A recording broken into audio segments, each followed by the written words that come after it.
Honorable Member Sri Asauddin Owaisi. Sir बहुत बहुत शुक्रिया मोहतरम कि आपने बोलने का मौका दिया। मैं मोदी सरकार से जानना चाहता हूं कि देश की माएं आपसे सवाल कर रही हैं कि आपने उनके मासूम बच्चों को दूध और अंडे से क्यों महरूम करके रख दिया। देश का वो ट्रक ड्राइवर जो नौजवान है आपसे सवाल कर रहा है, उसकी आमदनी 2014 से नहीं बढ़ी मगर उसके खर्चे डबल हो गए।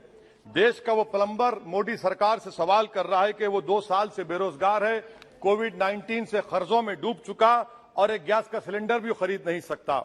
मोदी सरकार से देश की 50% आबादी जो नौजवानों की है वो उससे सवाल कर रही है कि हम 50% तो हैं मगर 28% बेरोजगार क्यों है, आपने हमारा मुकद्दर बेरोजगार क्यों बनाकर रख दिया। वो आज देश के आंगनवाड़ी वर्कर मोदी सरकार से सवाल कर रहे हैं कि हम 4,500 रुपये महाना में कैसे जिंदगी गुजारेंगे और साथ ही साथ हमको कहा जाता है कि हम फ्रंटलाइन वर्कर बनकर रहें। देश की माएं आपसे सवाल कर रही है मोदी सरकार से कि उज्ज्वला योजना के सिलेंडर जो 2015 में कीमतें थी वो डबल हो गई, आज वो कीमतों को सिलेंडर को रिफिल नहीं करा सक रही है। सर वो आज गरीब घरों की महिलाएं देश के प्रधानमंत्री से सवाल कर रही हैं कि जो कॉस्ट ऑफ बेसिक ग्रोसरीज था वो 68% इजाफा क्यों हो गया, मोदी सरकार को उसकी खबर है या नहीं।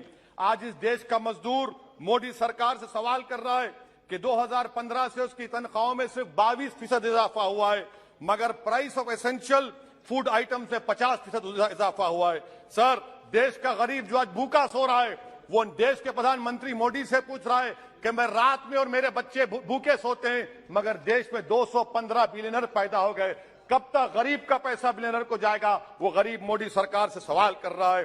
देश का नौजवान मोदी सरकार से सवाल कर रहा है कि मैं खेतों में काम कर रहा हूं, मेरी तनख्वाह में इजाफा नहीं होता और मेरी उसमें इजाफा होता है।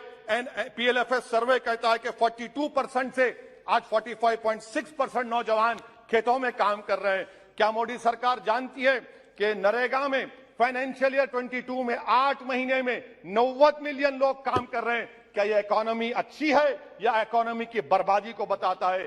क्यों आपने अब तक 15 रियासतों को 4,700 करोड़ रुपये बकाया नहीं दिया मनरेगा।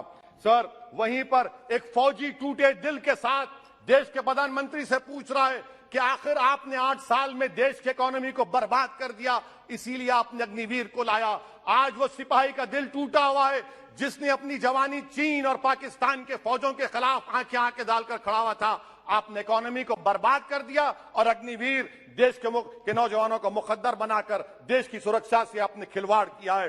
देश के मासूम बच्चे जो स्कूल को जाते हैं देश के प्रधानमंत्री से पूछ रहे हैं कि प्रधानमंत्री जी आपने हमारे किताबों पर पेंसिल पर पेन पर 18% GST क्यों लगा दिया। सर देश के इकोनॉमिक एक्सपर्ट्स प्रधानमंत्री से पूछ रहे हैं कि हमने कानून बनाया कि कंज्यूमर प्राइस इंडेक्स 2 और 6% के दरमियान होगा, आखिर क्यों वो 7% हो गया।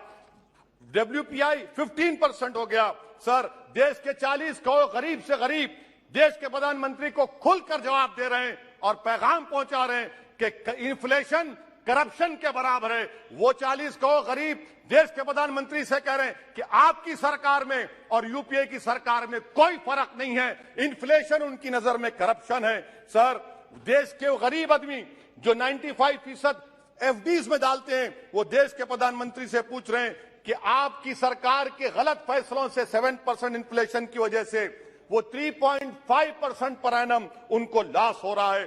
सर वहीं पर देश के गरीब प्रधानमंत्री से पूछ रहे हैं कि हम आपकी गलत पॉलिसियों की वजह से आटा, बिस्किट, टूथपेस्ट कम खरीद रहे हैं।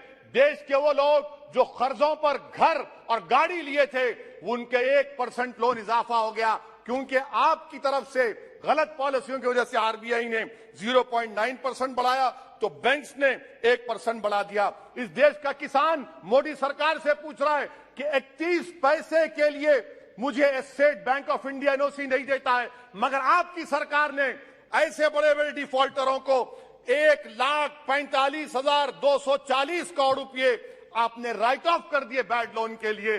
देश का गरीब सर आई एम कंक्लूडिंग, देश का गरीब देश के प्रधानमंत्री से पूछ रहा है कि आखिर वो कौन सा बड़ा सरमायादार है जिसका नाम ए से शुरू होता है। 14,000 करोड़ दिया जाता है, 12,000 करोड़ दिया जाता है, NPA होता है। ये कब तक ये स्कैम होगा। देश को आप बेवकूफ बनाते रहेंगे। Sir, FD rates 0.1% risen, but banks is making 0.8, 0.8%. What is this? And in conclusion, sir, मैं खत्म करने से पहले याद दिलाना चाहता हूं कि हमारे फाइनेंस मिनिस्टर ने किसी एक बजट स्पीच में एक शेर पढ़ा था, यकीन हो तो कोई रास्ता निकलता है, हवा की ओट भी लेकर चिराग जलता है। मैं कहना चाहूंगा कि फाइनेंस मिनिस्टर साहिबा, आपने गरीबों के चिराग को गुल कर दिया, आपने दौलतमंदों की हवा में इजाफा कर दिया, आपने गरीबों के रास्ते पूरे बंद कर दिए। और शायर ने सही कहा था देश के प्रधानमंत्री के बारे में कि जो कहता था तारे तोड़कर लाऊंगा, जो कहता था तारे तोड़कर लाऊंगा, उसने आसमान ही गिरा दिया मुझ पर। सर, ये इनकी पॉलिसी है। सर, कंक्लूड कर रहा हूं, ये इनकी पॉलिसी। सर, खत्म करें। ये मोदी सरकार की पॉलिसी है। देख लीजिए सर, सिर्फ 50 एमपी बैठे, इनको प्राइस राइज से मतलब नहीं है, मगर देश की जनता का आक्रोश समझिए, गुस्सा समझिए।